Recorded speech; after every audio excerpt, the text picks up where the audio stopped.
The salmon was overcooked, but I didn't mention it.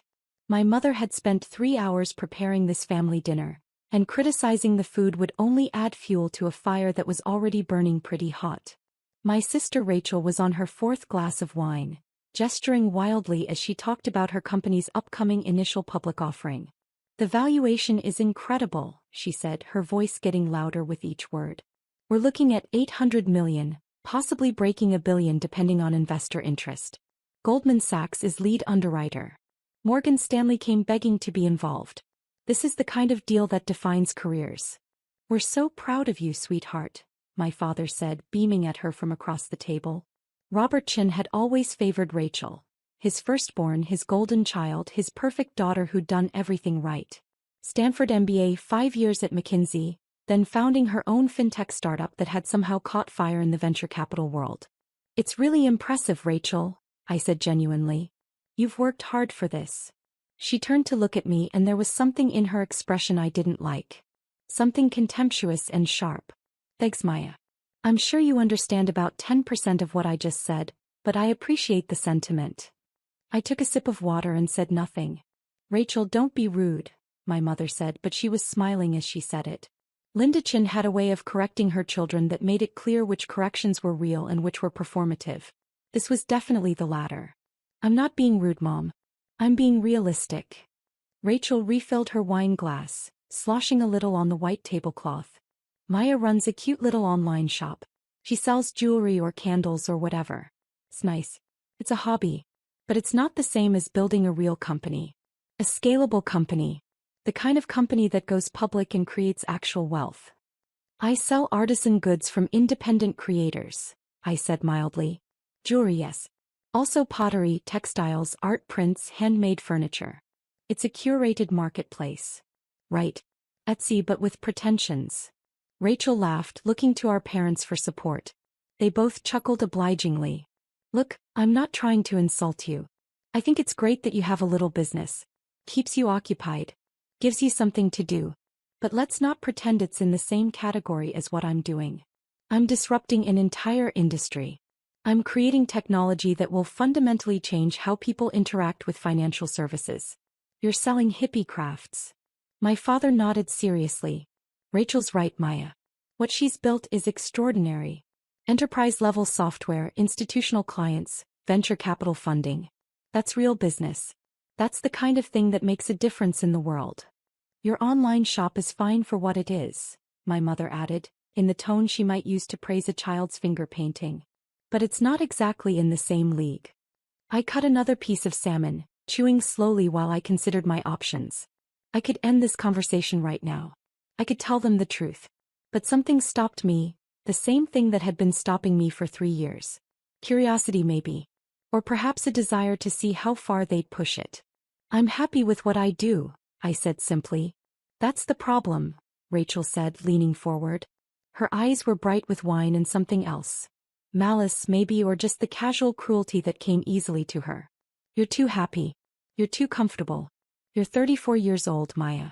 When are you going to have ambition? When are you going to want something more than just getting by?"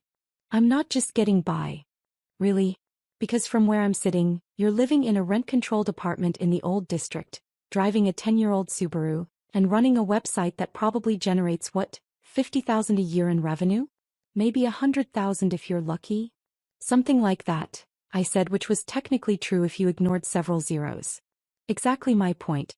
I'm building something that's going to be worth $1 billion. My personal stake will be worth at least $300 million after the IPO. $300 million, Maya.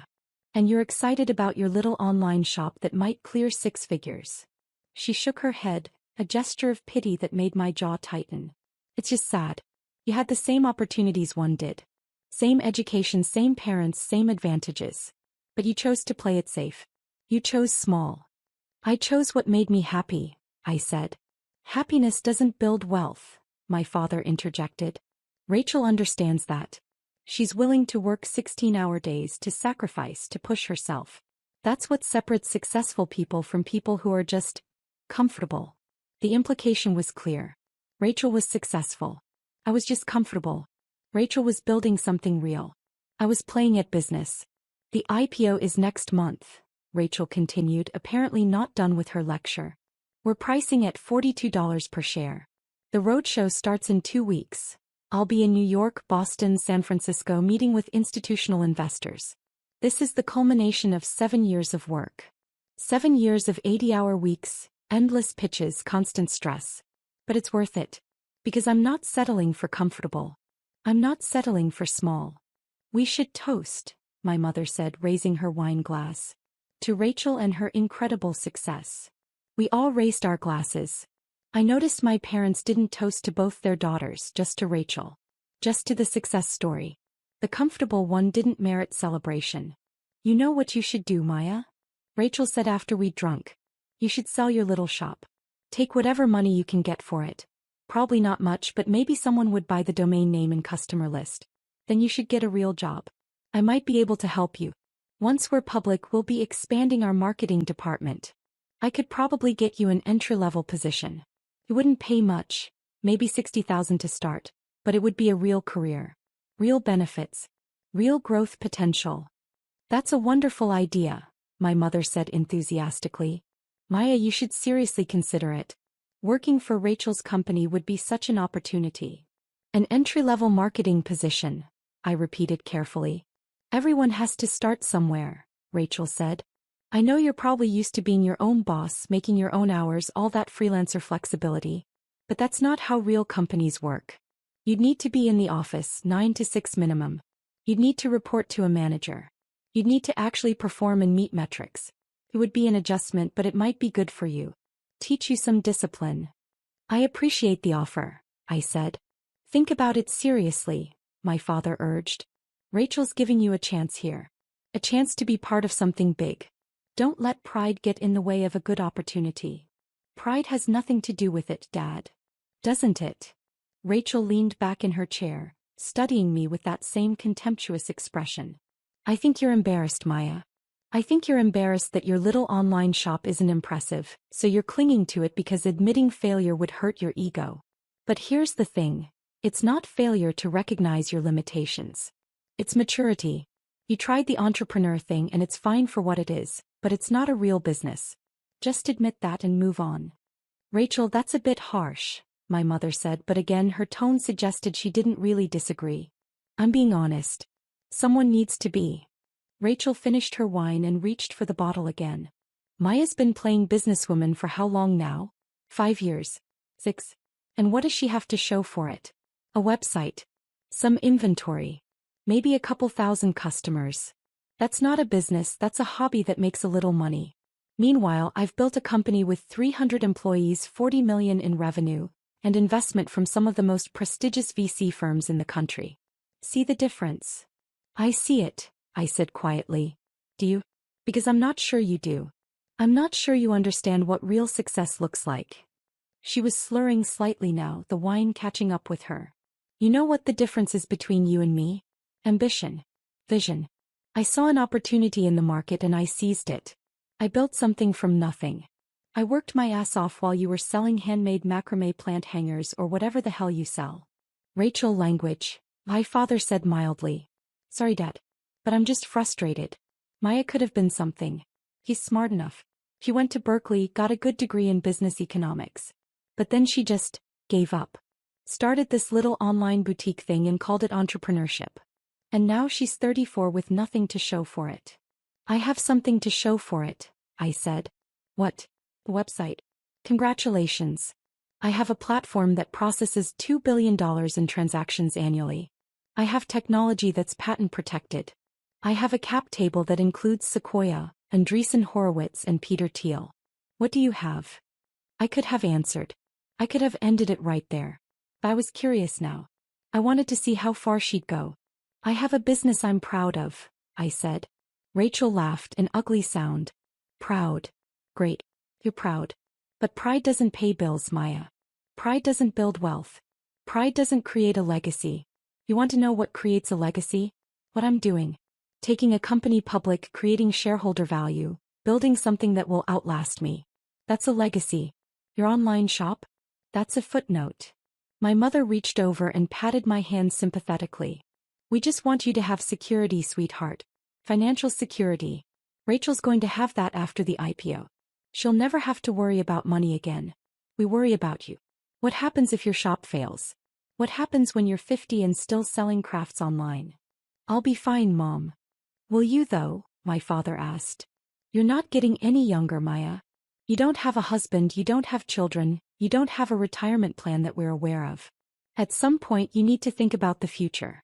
About stability. I think about the future all the time. Then think about Rachel's offer, he pressed. A real job with a real company. Benefits, 401k matching, stock options once the company goes public. That's stability. That's a future. Rachel was nodding, her expression having shifted from contemptuous to something that might have been genuine concern if I didn't know her better. I'm serious about the offer, Maya. I can make it happen. You'd have to start at the bottom. I can't just give you a senior position, that wouldn't be fair to people who've worked their way up. But you could grow with the company. In 5 years you might be a marketing manager. In 10 years, who knows? Director of something. That's a real career path. Versus selling pottery online, my mother added, which has no career path at all. I finished my salmon and set down my fork. Can I ask you something, Rachel? Sure. The IPO. You said it's next month. 4 weeks from today. Why? And Goldman Sachs is the lead underwriter? Yes. She looked suspicious suddenly. How do you know about lead underwriters? I know some things about business, I said mildly. And Morgan Stanley is involved too? Co-manager. Along with JP Morgan. It's a big syndicate. We wanted major banks backing this. She narrowed her eyes. Why are you asking? Just curious. And you said your valuation is around 800 million. Target is 800, could go higher depending on demand. Maya, what's this about? Nothing. Just interested in your success. I smiled. It sounds very impressive. It is impressive, my father said firmly. Rachel's accomplished something extraordinary. We're very proud. You should be, I agreed. The rest of dinner passed in similar fashion. Rachel talked more about her company, the technology, the market opportunity, the competitive advantages. My parents asked her questions and hung on every answer. I ate my overcooked salmon and undercooked vegetables and said very little. When I finally left around 9:30, Rachel walked me to the door. She was steadier now, the wine wearing off. I meant what I said about the job, she told me. I know I was harsh at dinner, but I do want to help you. You're my sister. I don't like seeing you struggle. I'm not struggling, Rachel. You're 34 years old selling crafts online. That's struggling even if you won't admit it. She put her hand on my arm, her expression earnest. Take the job, please. Let me help you have a real career. Let me help you be successful. I'll think about it, I lied. Don't think too long. The offer expires after the IPO. Once we're public, I won't have the same latitude to bring people in. I drove home to my rent-controlled apartment in my 10-year-old Subaru, thinking about the evening. Thinking about how easy it had been for them to dismiss me. How readily they'd accepted the narrative that I was a failure, that my business was a joke, that I needed rescuing. The next morning I was in my home office, a converted second bedroom with windows overlooking the street, when my phone rang. Unknown number from New York. This is Maya Chin, I answered.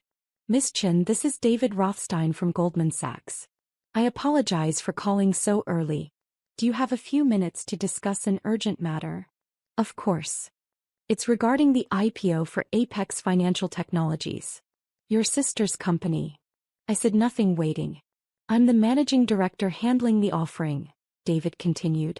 We've been in the due diligence phase and something has come to our attention that's creating a significant problem. According to our records, you own a substantial equity stake in Apex. A very substantial stake. Do I? I kept my voice neutral. According to the cap table, yes. 25% of the company. Which would be worth approximately $200 million at our target valuation. He paused. Miss Chen, this is going to sound strange, but your sister seems to be unaware of your ownership position. In fact, she's told us repeatedly that she's the sole founder and majority shareholder. That's interesting, I said. Miss Chen, I need to be direct with you. We cannot proceed with this IPO without your approval and signature on a number of documents. As a major shareholder, you have rights that must be respected. Your sister has been, let's say, resistant to acknowledging this situation. But the SEC requires full disclosure of all significant shareholders. We need your cooperation. I see.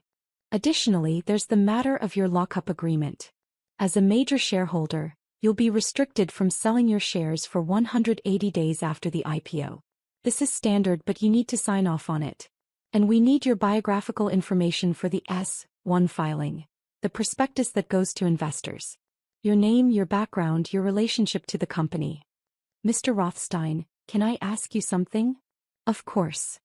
Did my sister really tell you she was the sole founder? A long pause. She described herself as the founder and CEO. When we pressed her on the cap table and asked about other significant shareholders, she became defensive. She insisted that there were various early investors but no one with a significant stake aside from the VCs and herself. But the cap table shows otherwise. The cap table shows you own 25%, Ms. Chen, which means you were either a co-founder or a very early investor. Can you help me understand the history here? I leaned back in my chair looking out the window at the morning traffic. Rachel came to me 7 years ago with a business plan. She'd left McKinsey and wanted to start a fintech company but needed capital. I provided $2 million in seed funding in exchange for 50% equity. 50%? That was the original deal. Over the years, as she brought in VC funding, my stake was diluted to 25%. Which was fine. That was always the understanding. The company needed capital to grow, and I was willing to accept dilution as long as the absolute value kept increasing. And you're listed as a co-founder? That was the original paperwork, yes. Though Rachel always preferred to present herself as the sole founder. I didn't mind. I'm not interested in being the public face of anything. I'm a silent partner. A silent partner with $200 million at stake, David said carefully. Ms. Chen, I need to ask, are you willing to cooperate with this IPO? Because without your signature and approval we cannot proceed. I'm willing to cooperate, but I need to understand something first. Did my sister tell you about me at all? Did she mention she had a sister who was an early investor? Another pause. She mentioned she had a sister. She did not mention that her sister was a major shareholder in the company. Did she mention what her sister does for a living? She said, let me check my notes. She said you ran a small online retail business. Handmade goods, something like that. That's accurate, I said. Did she say anything else about me? Nothing specific. Ms. Chen, can I be frank with you? Please. Your sister seems to have been under the impression that she could proceed with this IPO without your involvement. She's been shocked and, frankly, quite upset to learn that you have approval rights over major corporate decisions, including the IPO itself. She's currently in a conference room with her CFO and general counsel trying to figure out how to handle this situation. I'm sure she is, I said quietly. Ms. Chen, I need your answer. Will you cooperate with this offering? Will you sign the necessary documents? Because if you won't, this IPO is dead in the water. And a lot of people, your sister included, will be very unhappy. I thought about the previous evening. About Rachel's contempt. About my parents' dismissal. About being told I should get an entry-level job at my own company. I'll cooperate, I said. Under certain conditions. What conditions? First, I want the full story in the prospectus. I'm not listed as a minor investor or a passive shareholder. The S-1 needs to clearly state that I'm a co-founder and major shareholder who provided the initial seed capital. Done. That's actually required by law. We can't hide major shareholders. Second, I want a seat on the board of directors post-IPO. That's reasonable for someone with your stake. I'm sure we can arrange it. Third, I want my equity stake protected. No forced buyouts, no dilution without my approval, no attempts to minimize my ownership. All standard protections for a shareholder of your size. Anything else? One more thing. I want to be at the next board meeting.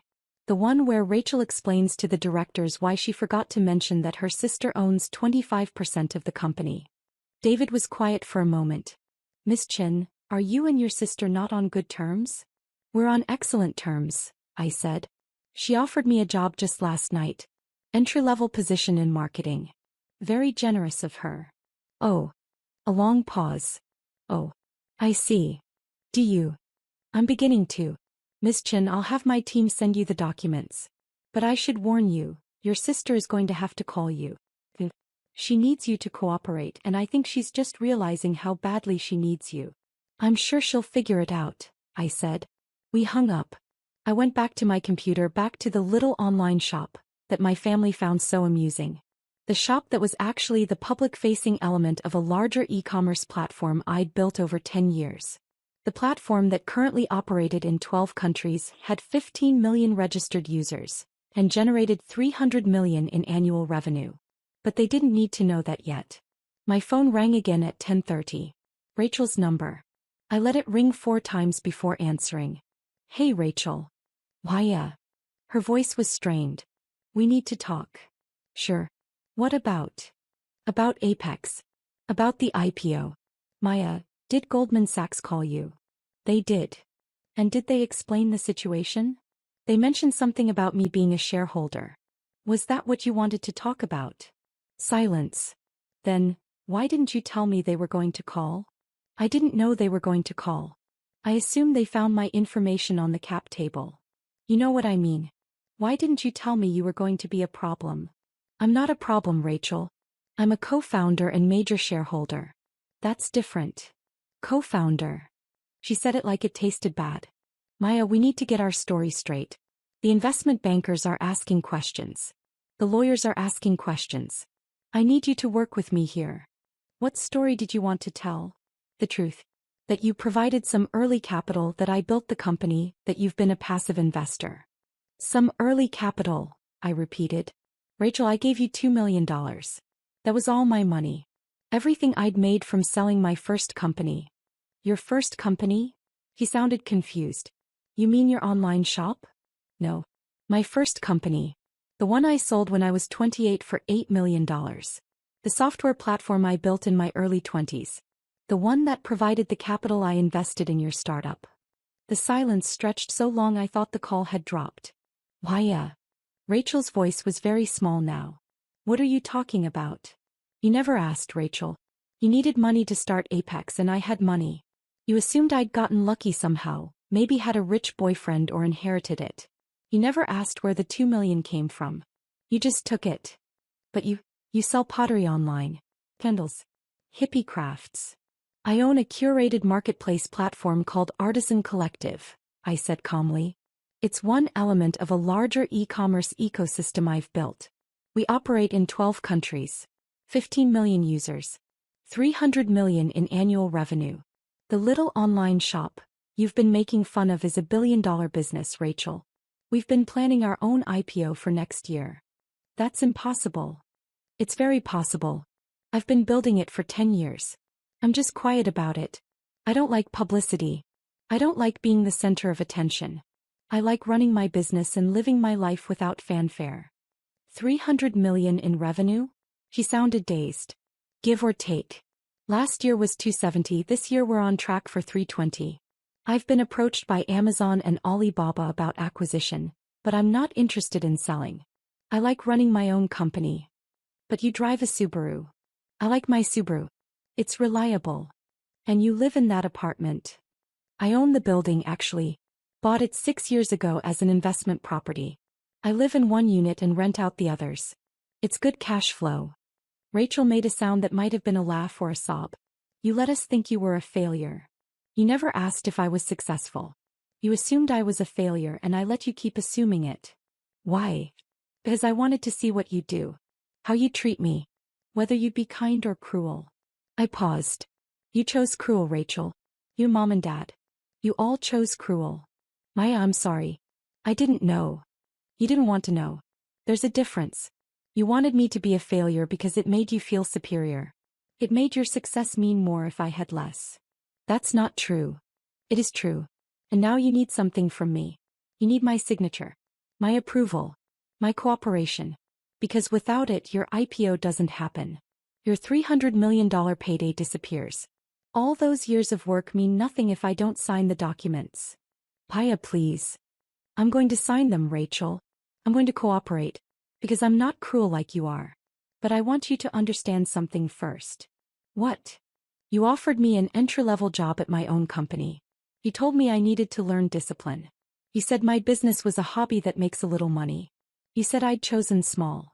My voice was steady, calm. I want you to remember that. I want you to remember every word you said to me at dinner. And then I want you to think about what kind of person says those things to their sister. I was drunk. I didn't mean. You meant every word. The wine just made you honest. He was crying now. What do you want from me? Nothing, I said. I don't want anything from you, Rachel. I'm going to sign your documents because it's the right thing to do. Because I invested in your company and I want to see you succeed. But I don't want your apology. I don't want your guilt. I just want you to know that I see you. I see exactly who you are. Maya. I hung up. 20 minutes later my mother called. Then my father. I didn't answer either call. The documents arrived from Goldman Sachs that afternoon. Digital copies via secure email. I reviewed them carefully, had my own lawyer look them over and signed everything. I sent them back within 3 hours. David Rothstein called to confirm receipt. Thank you, Ms. Chin. I have to say your cooperation is much appreciated. And your discretion. I understand this is a complicated family situation. It's not complicated, I said. It's actually very simple. The next day Rachel sent a long email. She apologized for the things she'd said at dinner. She apologized for not asking about my business. She apologized for assuming I was a failure. She asked if we could really talk about everything. I didn't respond. My parents sent their own emails. They were shocked, they said. They'd had no idea. They'd always assumed my business was just a small online shop. Why hadn't I told them? Why had I let them believe something untrue? I didn't respond to those either. The IPO happened 4 weeks later, right on schedule. Apex Financial Technologies went public at $42 per share, and by the end of the first day of trading, the stock had climbed to $58. The company was suddenly worth over $1 billion. Rachel's personal stake was worth $400 million. Mine was worth $250 million. I didn't attend the opening bell ceremony at NASDAQ. I watched it on live stream from my office while responding to emails about our own company's expansion into the European market. Rachel looked radiant on the screen, surrounded by her team, her investors, her board of directors. She rang the bell and everyone cheered and champagne appeared and it all looked exactly the way these things are supposed to look. No one mentioned the co-founder who wasn't there. The major shareholder who'd provided the seed capital that made everything possible. The sister who'd been invisible because she preferred it that way. 2 weeks after the IPO, Rachel showed up at my apartment. I saw her through the window, pacing on the sidewalk, working up the courage to ring the bell. I watched her for 5 minutes before I went downstairs. Hi, she said. She looked tired. Can we talk? I don't think there's much to say. There's a lot to say. Please, Maya. Please let me explain. I didn't invite her in, but I sat down on the front steps. He sat next to me. I was jealous, she said quietly. My whole life you were the smart one. The creative one. The one who made things look easy. I worked so hard for everything. Perfect grades, perfect resume, perfect career path. And you just existed. And succeeded anyway. That's not true, I said. I worked hard too. You just never noticed. I know. I see that now. He was crying. When Goldman called me and said you own 25%, I thought there'd been a mistake. And then when they explained the cap table, explained that you'd provided the seed funding, I couldn't understand where you'd gotten $2 million. It didn't make sense. You could have asked me. I should have asked you. 7 years ago when you handed me that check, I should have asked where the money came from. But I didn't want to know. I wanted to believe I was special. That I was the successful one. That I was better than you. You are successful, Rachel. You built a real company. You should be proud. But I built it with your money. And I built it by pretending you didn't exist. The whole time I told everyone I was a solo founder. I told investors, I told employees, I told journalists. I erased you from the story because I wanted it to be my story alone. I know. And now everyone knows the truth.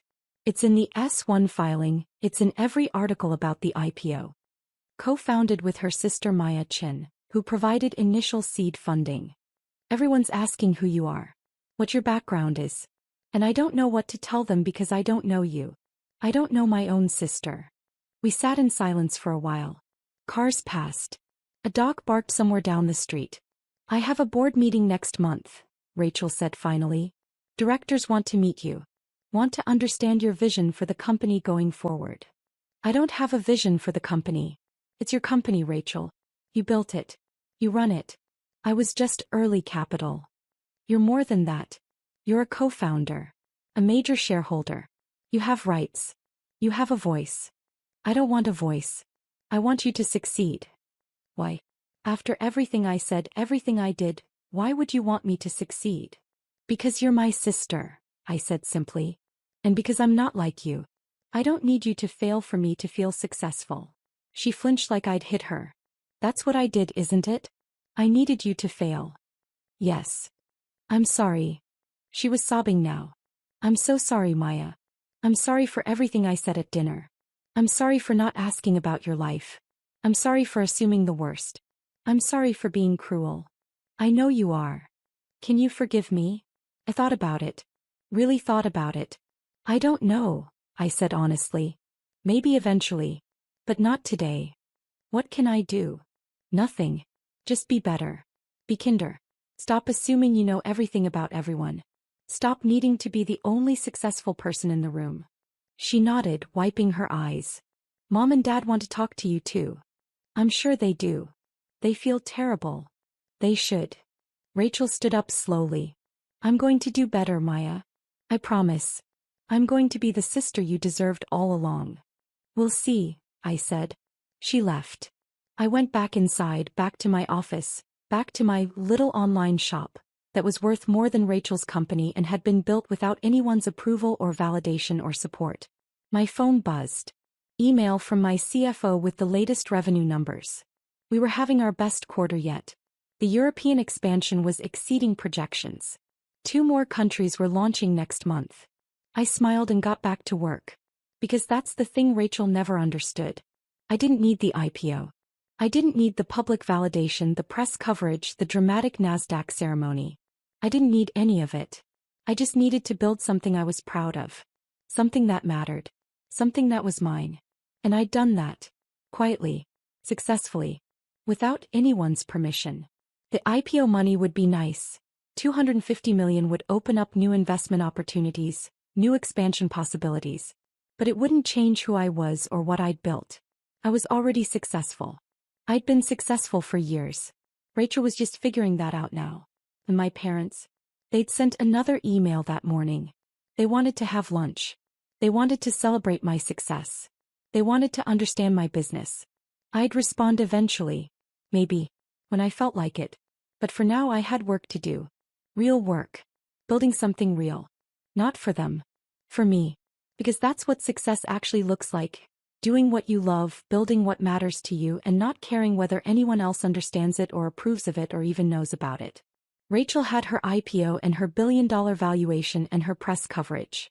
I had something better. I had peace.